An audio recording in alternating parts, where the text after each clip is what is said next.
Today is a very exciting day. This is my first CleanSpark video since the month of June. In case you missed it, I posted on X that I would have to go quiet on my CleanSpark content as I was in the early innings of connecting CleanSpark to a potential acquisition opportunity. The bad news, I guess you could call it, is that nothing materialized from it. But the good news is that I get to talk about CleanSpark again during a time period that I think could truly be life-changing for a lot of people.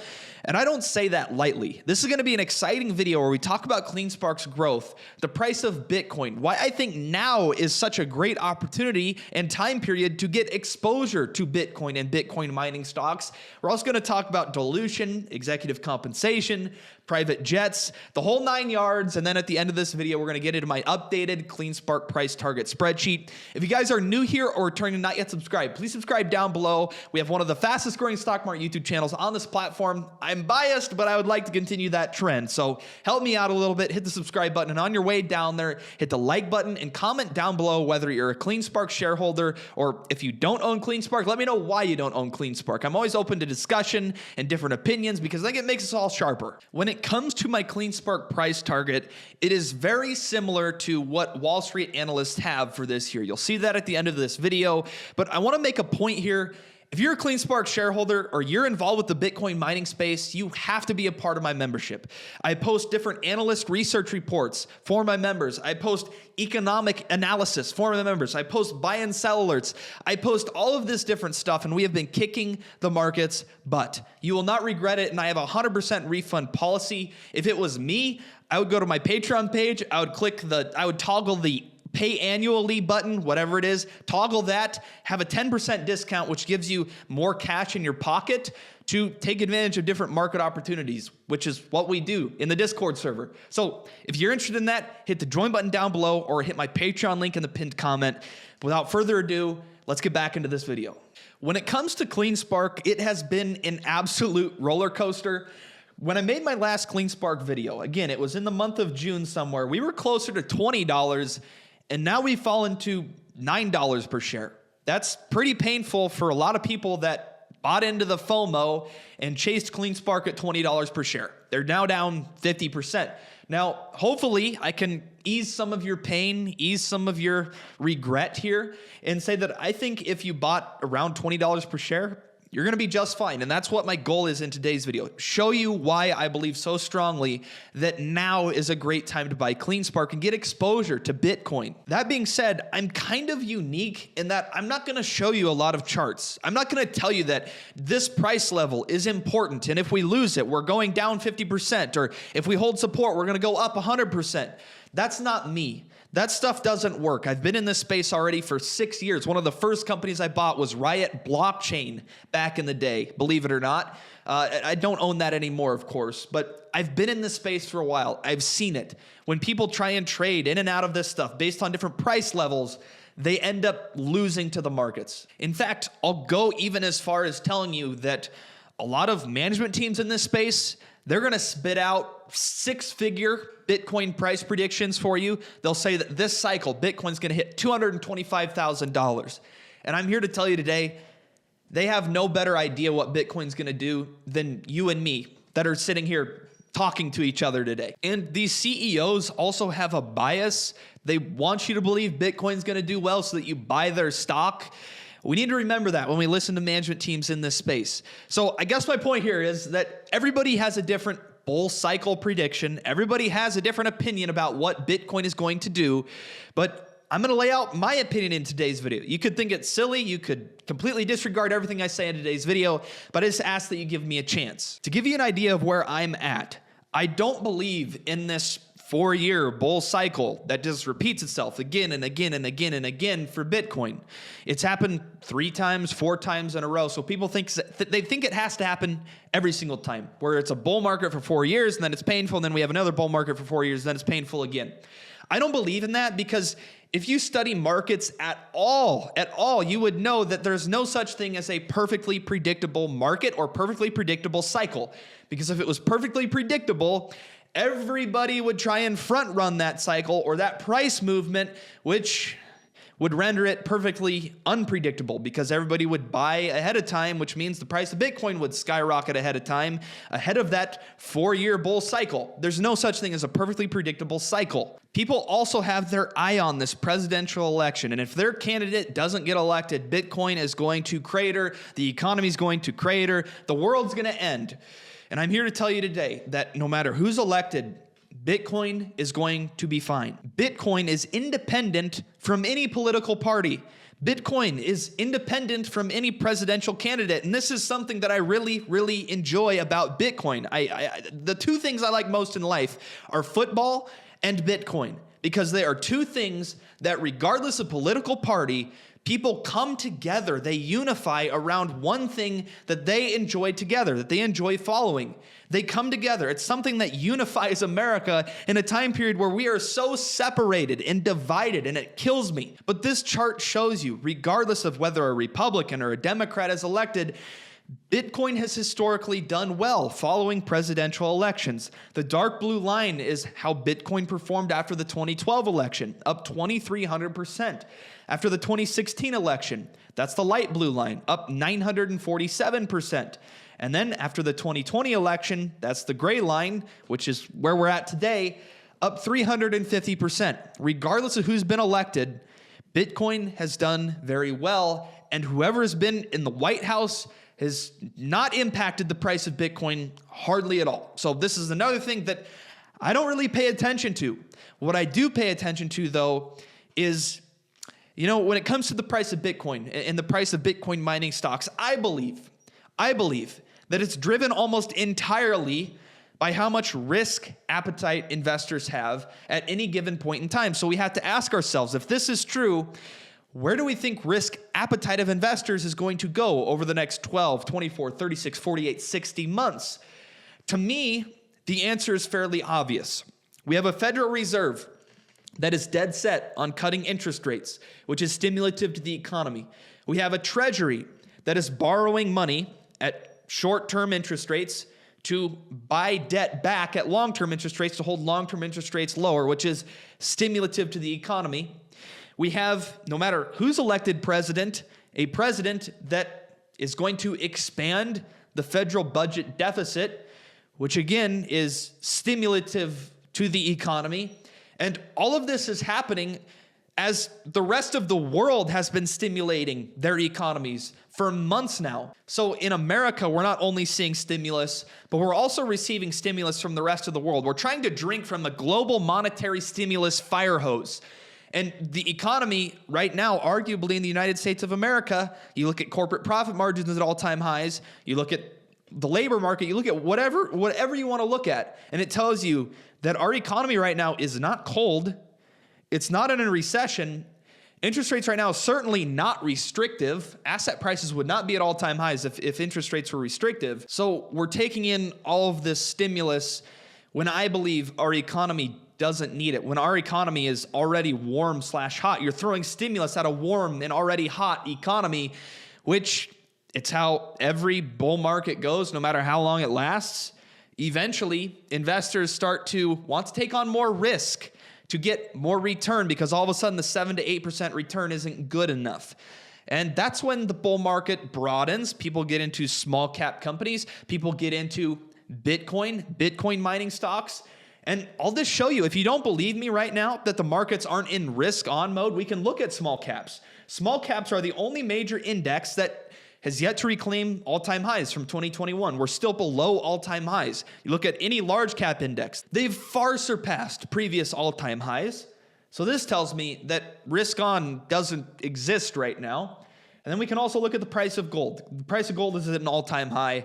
And if the price of gold is at an all-time high, certainly that should tell you that risk on is nowhere to be found. But I believe, again, as a result of all of this stimulus coming towards us, that risk on will return, and this bull market won't end until risk on does come back and things get euphoric again.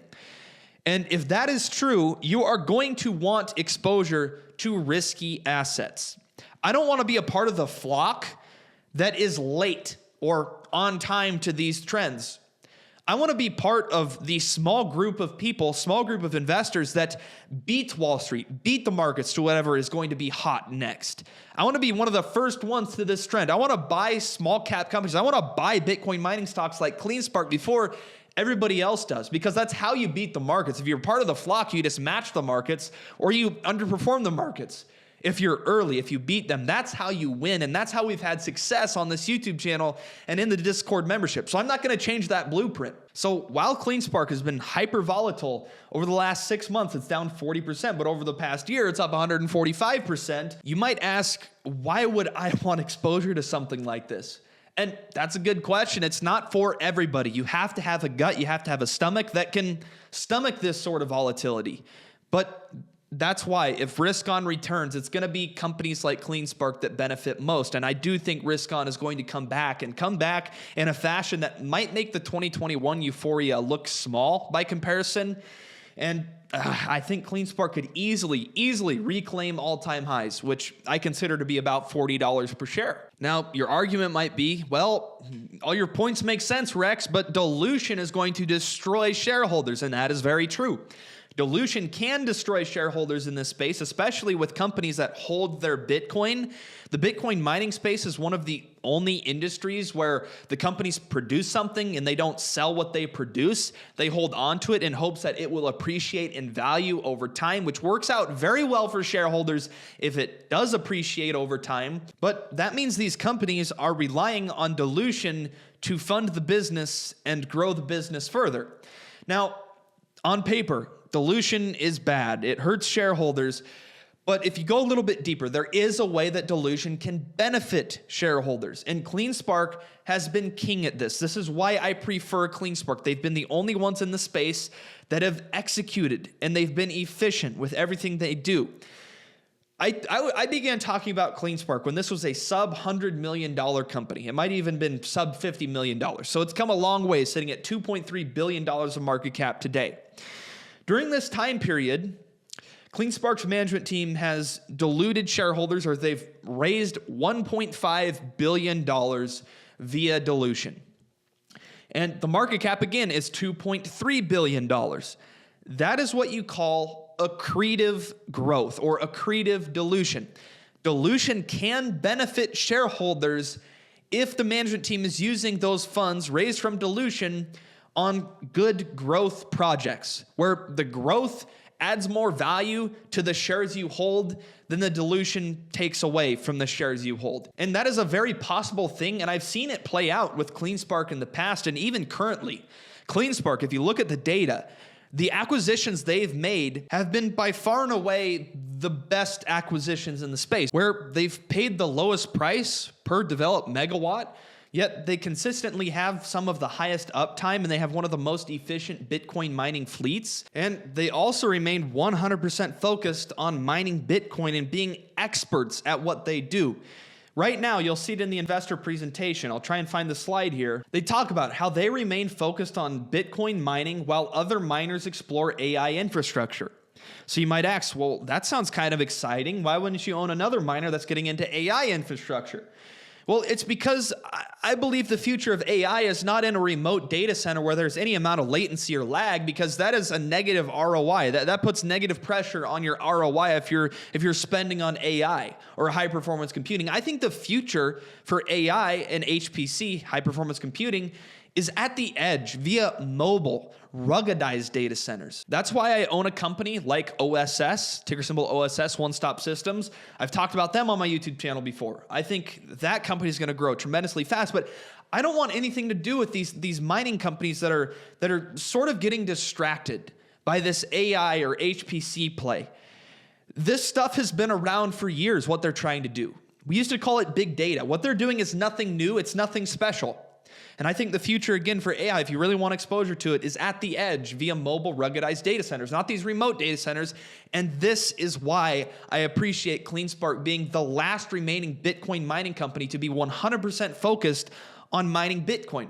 And do you know why they can pull that off and others can't? Well, it's because they're one of the most efficient. It's because they have some of the best gross margins on the Bitcoin they mine. It's because they are successful at their craft. If you're successful at something that makes you a bunch of money, there's no purpose. There's no point in getting involved with something like AI or HPC. So while these other companies get distracted, what does it do? Well, it actually limits what the other players in the space can do when it comes to growing their own Bitcoin mining operations, which means CleanSpark can command more and more and more and more of the total Bitcoin mining network, which also will help them with profit margins and growth of their own. If there's less demand for mining rigs, if there's less demand for Bitcoin mining data centers that are trying to sell their operations, that keeps the price per megawatt lower, which helps out CleanSpark and helps out CleanSpark shareholders. So I actually applaud, I root for everybody else to get distracted because it helps out the company that I own, CleanSpark. And CleanSpark has already been the fastest growing Bitcoin mining company. People used to laugh at me. They used to pull jokes on my behalf when I said I thought CleanSpark could become a top 3 Bitcoin miner in the space. They said, there's no possible way. What are you smoking, Rex? And all of a sudden, CleanSpark is now the second largest Bitcoin mining company. And very soon, I think they could overtake the #1 spot. That's happened in the snap of a finger. That's happened pretty quickly. And that's what I do on this YouTube channel. You know, it's a long and lonely road sometimes when it comes to individual stock picking. But if you focus on the things that matter, which in the Bitcoin mining space are execution and efficiency of operations. At a very, very early stage, I recognize that CleanSpark was better at those two things than everybody else by a wide margin, and we've benefited as a result of that by owning CleanSpark stock. And there's no indication to me that that's going to change. Now, before we get into the price target spreadsheet, I want to talk about executive compensation and the private jet, like I said I would do. When it comes to executive compensation, I have to say, I think as a whole, the industry pays their executives way too much money. I don't care if it's stock-based. I don't care if it's cash. Executives in this space make way too much money. That's the bottom line. But the fact of the matter is, because the industry pays employees and executives so much money, there is demand and there is real risk that if you have a very, very good employee, I'll use Taylor Monig as an example. He's a CleanSpark executive. And he's probably watching this video. He's a big fan of the channel. And he's one of the smartest guys you will ever meet when it comes to immersion cooling and when it comes to Bitcoin mining as a whole.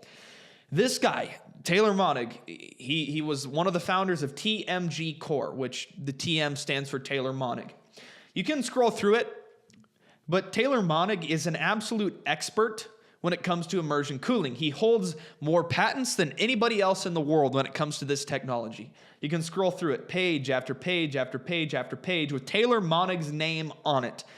And I'm just going to tell you that I have visited CleanSpark's facilities in person. I've seen their immersion cooling. I've seen the way they want to expand, how they use immersion cooling. And I've seen how Taylor Monig knows what the heck he's talking about. And if CleanSpark, for example, decided to not pay Taylor Monig what the rest of the industry would pay him, Taylor Monig would take his expertise elsewhere because he would make more money.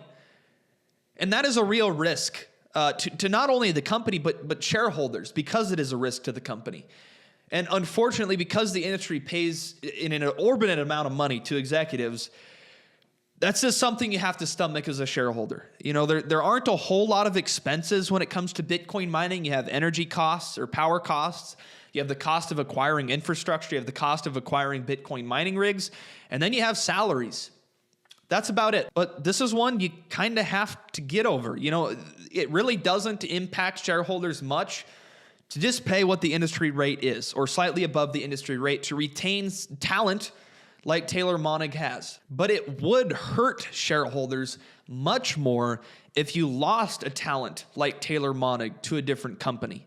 And I think that's what we need to focus on. Not the fact that executives are overpaid in this industry, but rather, okay, yeah, it sucks, we're going to bite the bullet, but we want to retain these people that have led CleanSpark to the promised land, that have turned CleanSpark into the poster child of this industry that everybody looks up to when it comes to treasury maintenance, when it comes to mergers and acquisitions. Everybody else in the industry follows CleanSpark's lead.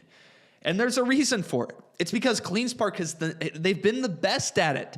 People always model their game after the best. People model their game after Michael Jordan, or me as a kid growing up. I modeled my game after Kobe Bryant. I was a big Kobe Bryant fan. I know some of you might not like that, but I was a huge Kobe Bryant fan. I modeled my game after him because he, in my book, was the best at the time. So I've kind of heard CleanSpark's management team get upset about that in the past, but I would just take it as flattery. I'd be flattered. I'd be flattered that everybody else is trying to model their game after what we're trying to do. Now, when it comes to the private jet, if you look in CleanSpark's most recent, I think it's their quarterly, it might have been their annual report, whichever one it was, they talked about how they acquired a private jet for $10 million.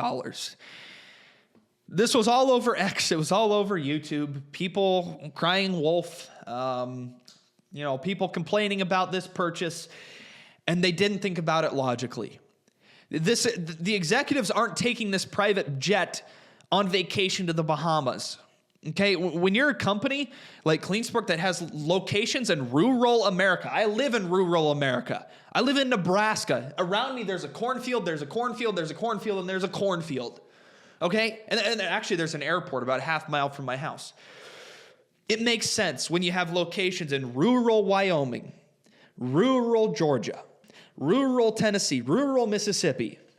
It makes sense to have a private jet that can get you from location to location on the snap of a fingers. It also makes sense to have a private jet to get you to different potential acquisition opportunities anywhere in the middle of America. Most public companies fly private. They just don't own their own private jet, but it makes sense in this space because, well, as I posted on X, I will never fault the company for owning a private jet because it allows them to work much more efficiently for shareholders, travel wherever or whenever they need to. They get to move some costs from cash-based expenses to depreciation for owning the jet, and they can potentially monetize it if they throw it into a charter pool. It just makes sense. It makes sense financially. And again, I talked about Taylor Monig, but if you talk about Gary, the CFO of CleanSpark, I never try and say his last name because it's complicated. Vecchiarelli or something like that. Sorry, Gary, if you're watching this video and I just butchered that. But Gary, the CFO of CleanSpark, one of the smartest guys when it comes to taxes, when it comes to SEC filing, when it comes to benefiting shareholders. If you talk to this guy in person, you are going to be impressed. He knows what he's doing. He knows what he's talking about. And this is something in the end that will benefit shareholders, owning a private jet. Now, if it prevents you from buying the stock or buying more shares of CleanSpark because they own a $10 million jet, so be it. It's another thing I'm not worried about because I think it actually benefits us. It doesn't hurt us. But now let's get into my CleanSpark price target spreadsheet.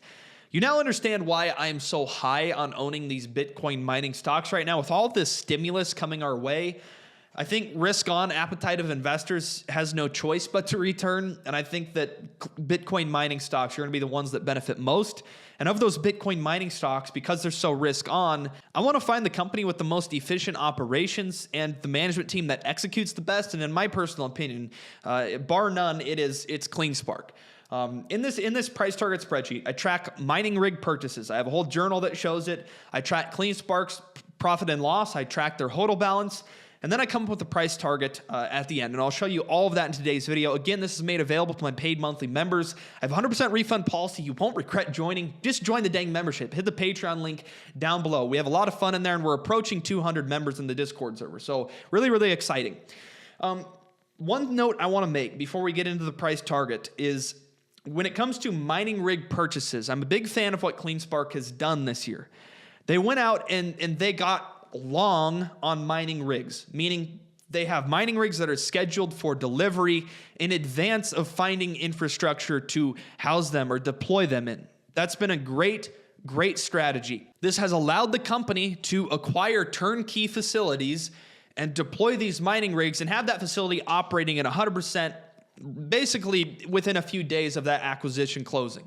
And that's another thing that benefits shareholders. Downtime hurts shareholders. And CleanSpark does everything to maximize the uptime. The other thing is, I do fear a little bit that our trade war with China could become larger. I do fear that a trade war globally, as deglobalization occurs, I think more tariffs could come on, which would make the price of Bitcoin mining rigs go up. It's another reason, prior to the election, I'm a big fan of CleanSpark being long Bitcoin mining rigs, having these purchase contracts already drawn up, having these mining rigs already set to be shipped into the United States of America. Based on my numbers, CleanSpark has enough mining rigs to reach 56 exahash per second. This journal tracks all of their purchases since they started mining Bitcoin. So admittedly, some of these mining rigs have been sold. Some of them have been retired. We're probably not at 56 or 57 exahash per second with the mining rig purchases. We're probably closer to 50 exahash per second, which is a big deal when we look at this. In the way that CleanSpark's guidance right now is to reach 50 exahash per second by the end of next year. Well, if that's the case, they don't need to purchase any more Bitcoin mining rigs, which is another cost that they have front run, which will decrease expenses for the next 4 quarters or so. At the end of this year, they project that their hash rate will reach 37 exahash per second, which would mean CleanSpark commands more than 5% of the total Bitcoin mining network. I have that percentage growing to basically 8% by the end of 2030. And by the end of 2030, I have CleanSpark reaching 125 exahash per second. There's a lot of numbers here. You can download the spreadsheet if you're a member and change my inputs if you don't like them. Bottom line, I think this shows you CleanSpark's revenue opportunity, which at $75,000 per Bitcoin, which I think Bitcoin will hit $75,000 by the end of this year. Again, I don't have a crystal ball. I don't have a better idea than anybody else what will happen.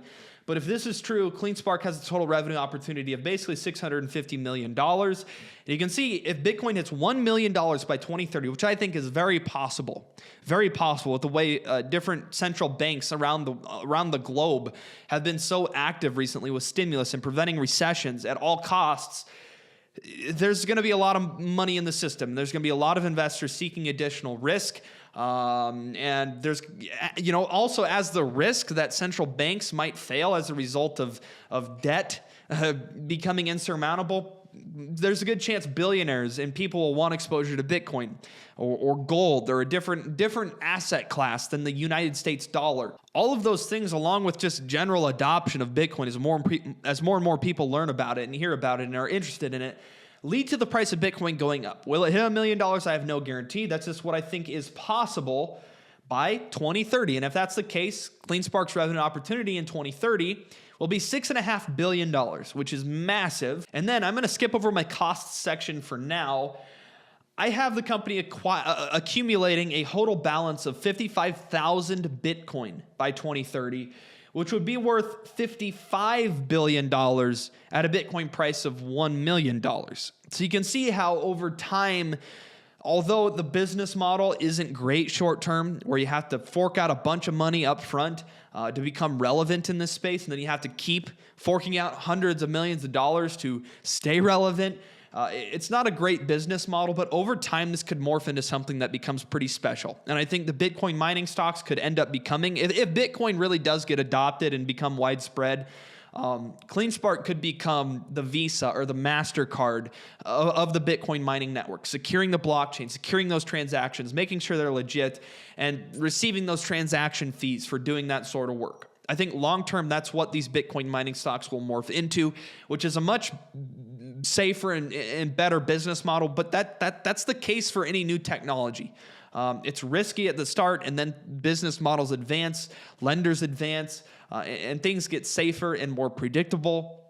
And as a result of that, these companies do better business-wise, and as a result of that, they command a bigger and bigger multiple on their stock price. So all of this being said, I think my multiples could still be slightly low. I do 2 different valuations in this spreadsheet, a price to sales multiple valuation and a price to earnings multiple valuation. And I add the total balance to whatever multiple I get. Using this valuation, which again is not perfect, this is not me guaranteeing that these price targets are going to happen. Again, I want the caveat here is the price of Bitcoin. If the price of Bitcoin doesn't cooperate, which is a significant risk to shareholders and companies in this space, these price targets aren't going to get hit. So don't take this as me saying, oh, CleanSpark's going to hit this price by the end of this year, guaranteed. No, that's not what I'm saying. I'm saying if Bitcoin succeeds like I think it will, this is what I think CleanSpark stock price will do. Using this, if Bitcoin hits $75,000, I have CleanSpark's price target sitting at $29. And maybe I should call it more of a fair value rather than a price target. And this is very similar to what Wall Street analysts have. H.C. Wainwright, for example, has a CleanSpark price target of $27, just $2 less than what I have. In 2025, if Bitcoin hits $100,000, I have CleanSpark fair value sitting at basically $50, and so on and so forth until 2030. If Bitcoin does get to $1 million, which I think is possible, I have CleanSpark stock sitting at $473. And this is considering dilution. I know dilution is something that will exist in this industry for years and years and years to come. And I'll talk about that in a little bit. The important point here, though, is one of the arguments people make is why not just own Bitcoin? Why not just buy Bitcoin and hold Bitcoin? I do buy Bitcoin and I hold Bitcoin. I think that's great exposure to have for any portfolio. Why you would own CleanSpark is because you can get a multiple on Bitcoin's return. It adds a lot of risk, but you can see a multiple on Bitcoin's return. For example, if Bitcoin from today goes to $1 million, that represents a return of 1,567% over the next 6 years, which is tremendous. But if my fair value is even close to accurate, CleanSpark stock would return 5,125%, which means that if you own CleanSpark, you would see basically a 3x multiple or 3 times the return of Bitcoin over the next 6 years, which is very exciting to think about. Now, when it comes to dilution, this is another talking point. I talked about it a little bit earlier. People might call me crazy that I only have 356 million shares outstanding of CleanSpark stock by 2030 because there's a recent proposal for CleanSpark to increase their authorized share count from 300 million to 600 million. This is not immediate dilution to 600 million shares. I want to make that very clear. This simply gives the company the ability to dilute to 600 million shares over time. I personally don't think they will even come close to that because let's say, okay, they do dilute 300 million shares at an average price of, let's just call it $30 per share. Well, if they're diluting 300 million shares at $30 per share, they're raising $9 billion of cash, which they have no purpose for and would very unrealistically happen. And that's saying CleanSpark price is $30 on average when this dilution takes place. The point here is as CleanSpark stock price rises, they can raise more money by selling less shares, which means dilution, because of the, I guess you could call it the law of large numbers, it's going to be less impactful for shareholders over time. Whereas before, let's say 20 million shares exist and the company dilutes to 40 million. Well, all of a sudden, the share count has doubled. Well, to double from 250 million shares currently to 500 million shares, that is a lot of money being raised that is really unneeded money that doesn't have to be raised, right? So while everybody else spreads fear, uncertainty, and doubt about dilution, private jets, executive compensation, my eye is on the prize here. I don't want my entire portfolio being in CleanSpark stock. I don't want my entire portfolio being in Bitcoin because it is risky. It is risky. But I do want some exposure to this. And I do want a decent sized position in CleanSpark just based on what I believe is going to happen to the stock market when it comes to euphoria and risk appetite of investors. There's no guarantee that I'm going to be right with any of this. So don't blindly follow me. Don't come back to my channel and blame me if CleanSpark stock is down a month from now because I don't care. I am here to be early. I am here to get exposure before everybody else does, and ultimately I hope the stocks that I want exposure to go down short term so I can buy more shares for an even cheaper valuation. I invest like a farmer. Crops out there, when I don't think they're growing fast enough, I don't go out there and yell at them to grow faster. I don't get angry. I don't uproot those crops for not growing fast enough. That's silly. So why would I do that with stocks in my portfolio? I also don't uproot those crops before they've even had a chance to produce something for me. So why would I uproot stocks in my portfolio before they've even had a chance to produce something for me? But hopefully this video makes sense to you, why I'm so excited about this right now and why I think, now until I'll call it the beginning of November, I think is the last great buying opportunity to get exposure to Bitcoin mining stocks. But again, make sure you join the membership and subscribe if you're new here or not yet subscribed. Have a great rest of your day. Stay blessed. Keep 10 toes grinding your chin up. Peace out.